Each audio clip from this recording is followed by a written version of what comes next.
I've shed 3 times today, and it's, yeah, I don't know. I just had a gastro stop, so hopefully that plugs me a bit, so yeah. Pop them like candy.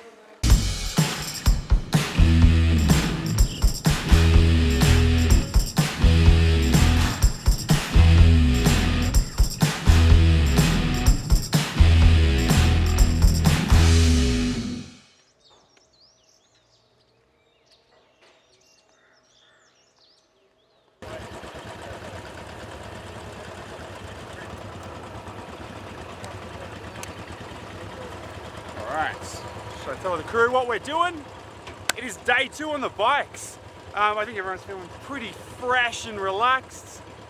We woke up to this absolutely incredible view. Like, it's breathtaking, it's absolutely amazing. We're heading to a town called... Do you know what? I just asked the Indian guys how to say it, and now I've totally forgotten. I think it's Bhaderwah, so it's only about 120 kilometers away. Lots of mountain passes again. Apparently it's going to be really decent sealed roads, much like we had yesterday. But it is going to take us about 6-7 hours, so it is slow going here. So we're going to do a fuel stop first in a little town called Chumba, and then hit the road, and we'll see you there.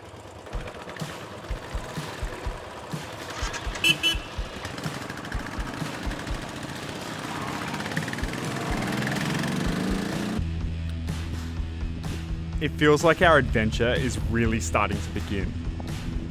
The further into the mountains we get, the more obstacles we find we have to fight. It could be a truck coming around the corner on the opposite side of the road, or a massive herd of sheep that take about 20 minutes to get through. You never know what India is going to throw at you.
So you're a Harley man? I've got a Harley, yeah, got the fat boy at home. Tell me what you think of the Royal Enfield. Slightly different to the Royal Enfield, but equally as agricultural, I think. They're certainly built for a purpose.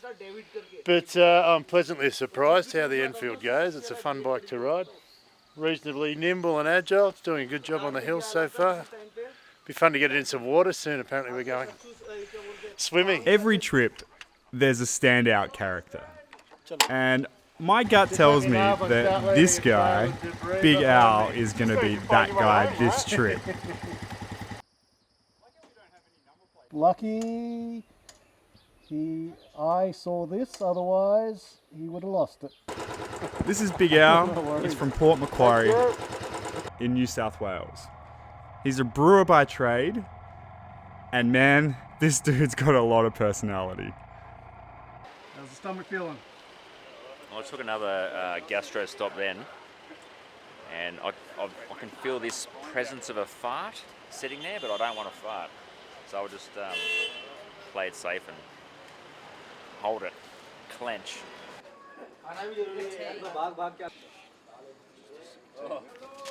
Chalo! Chalo! Chalo! 40 degrees today, and we're going to have snow tomorrow. People complain about 4 seasons in one day back home in Melbourne, but this is a bit more extreme. We're like averaging 30, 40 kilometers an hour max around here. Like, there's nothing really wrong with the road conditions or anything, it's just really slow going in India. I hit 4th gear for the first time in 2 days on one of the straights up here. I lasted about 5 seconds and I was back to first. So yeah, slow, but totally worth going slow. I don't think they get tuned, do they really? They're Indian. Here we go. You've been waiting for this, haven't you? No. I think he's severely underestimated just how loud a straight through pipe on a Royal Enfield really is.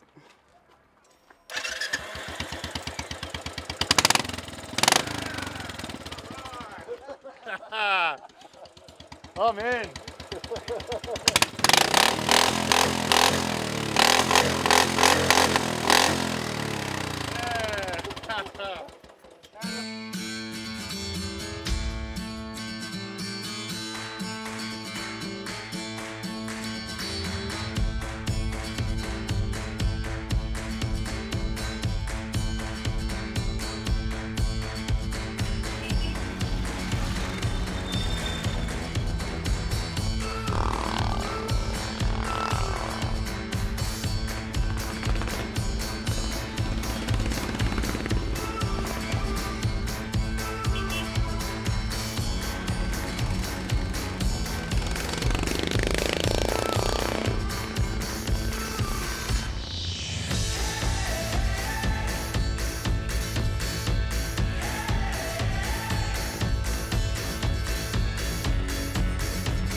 Film you doing the hair? Still my hair, yeah.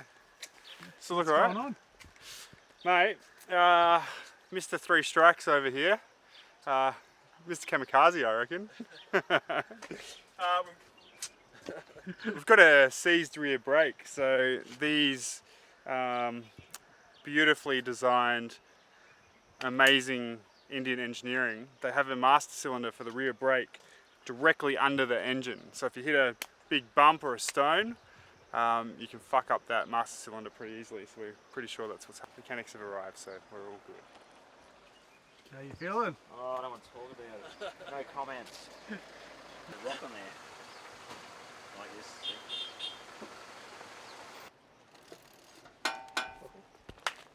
You're a jet. You're a f***ing jet. Thank you. Our rear brake that was seized happened to be just a bent brake pedal, and basically it was riding as if the brake was on the whole time. So it just overheated and kind of jammed up, cooled down, bent the pedal out, off we go. Too f***ing easy. Look at me, I'm like burnt to a crisp. It's like well in the 40s, but apparently there's like snow about 30-40 kilometers away. Awesome. Watch it just plummet to like 5 degrees. At least my sunburn will keep me warm.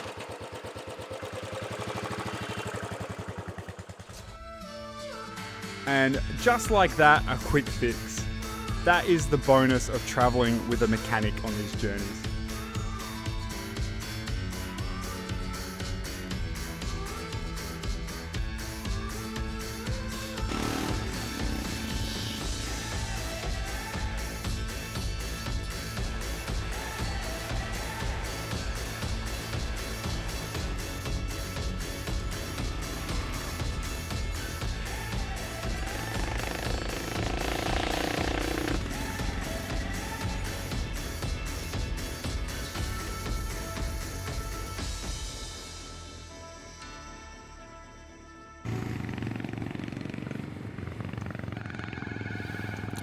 We're about to hit Jammu Kashmir. Now, there is a lot of military around this area due to contested borders, and you need some very particular forms and permission to be able to enter the area. We are very lucky that we get to explore this region of India, because not many people do. So we just went through a border check, and we've just crossed over from Himachal Pradesh into the Kashmir region. So fucking check this out. This is incredible. These roads are so much fun. There's a bit of loose gravel, but they're hard compacted, so you can actually pin it a bit through this and not lose too much traction. So we're going to stick back a little bit and let the group get a bit of distance in front of us, so then we can pin it and have a bit of fun. So I was not feeling that great. So I had to pull over and I had to find myself a nice patch to take my first rough shit. So yeah, I think that's the first for the team. Not bad. Yeah. And then he high-fived me afterwards without telling, or he didn't tell me, and he high-fived me with a wet fucking hand. He's like, no, I washed it in the river. I'm like, that's fucking worse. I'd rather a shitty hand, I reckon, than fucking India water. Good job. Thanks, dude. Boom. The landscape changes so dramatically when you head into Kashmir. The roads become far more deteriorated and just pine forest as far as the eye can see. It borders with Pakistan, and as you can see, there is a lot of military in the area.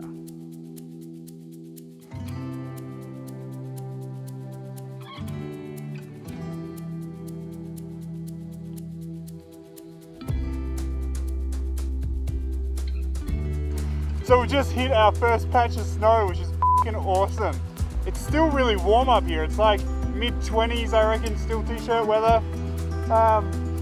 But yeah, we're gonna hit a lot more of this as we start descending this mountain. So yeah, I'm getting pumped. Like, this is getting proper off-road adventure now.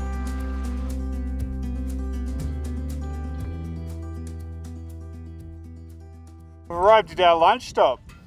Those roads that we just came through were fucking amazing. I didn't expect that. It was like, yeah, man, like just mind-blowing. Those valleys with the pine trees and the green and the, you know, these massive boulders and the snow that's like solid on the side of the mountains. Fucking amazing. I made sure I hit every single puddle, so when I take Instagram photos, people think I've been on a wild adventure. Is it working? Yeah. So, I don't know if you could actually calculate the chances of this happening, but while we were at lunch, a random kid kicked a soccer ball into Jake's face and managed to smash the microphone off of our camera. Seriously, we're in the middle of nowhere here. How does this even happen? So, we've got a spare microphone, but I'm going to apologise now. If the audio quality isn't what it's meant to be, I'm sorry, but it's his fucking kid's fault.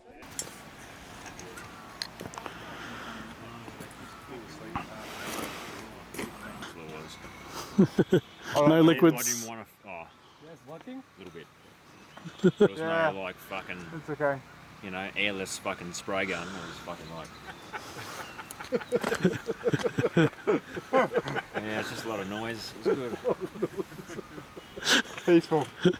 It was like a zen moment, right? Oh, it was. Yeah. Found my inner peace and just. Yeah.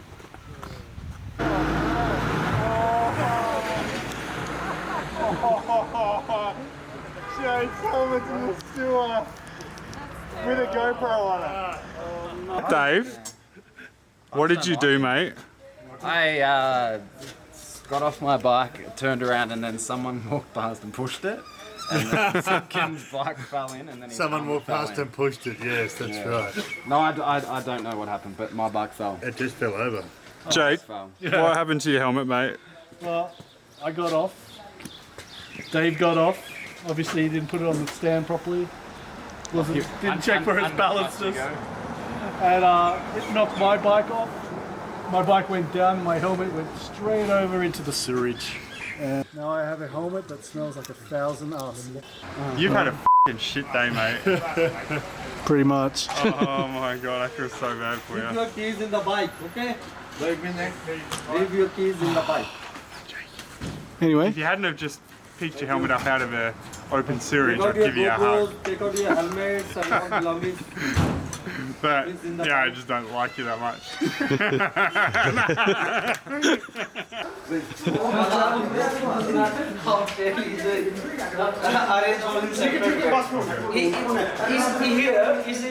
They don't seem to understand the difference between double and twin rooms. It's a pretty universal standard that double means 2 people in 1 bed, and twin means 2 people in 2 beds. But it seems like we have 2 people in 1 bed pretty consistently. So we're trying to sort that one out for the boys. So it'll just be nice for everyone to get a good night's sleep and not have to worry about sleeping next to someone they barely know.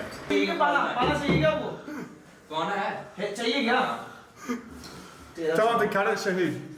Cut. It's gonna tell him to cut the bed in half. He's telling him to cut the bed in half. Cut it in half? Yeah. No matter what happens, you just gotta laugh it off and keep yourself positive. That was the funniest thing. There's so much shit that can happen. Yeah. I think I got a little bit too much sun today. I am feeling fucking wrecked. I'm just gonna have a little nap in exactly this position and then figure out what we're doing for dinner. I sold the whole thing. It's not a bite, you got that bite. I'm not a chili man. No, you just told me it wasn't hot. How you going, Bill? Oh my god. Day 2 is done and dusted on the bikes. Today was one of the best riding days that I've had in a long time. Now I feel like I say this every single video, but it just keeps getting better and better. We left Khajjer this morning bright and early, and we actually crossed states. So we went from Himachal into Kashmir where we are now. We arrived into Bhaderwah, which is a very small town that we're in tonight. We're hanging out at the hotel, ready to hit the road to Kishtwar bright and early tomorrow morning. Wrecked by the sun. You can't even see the red in my tattoo because I'm so red. It all just blends in.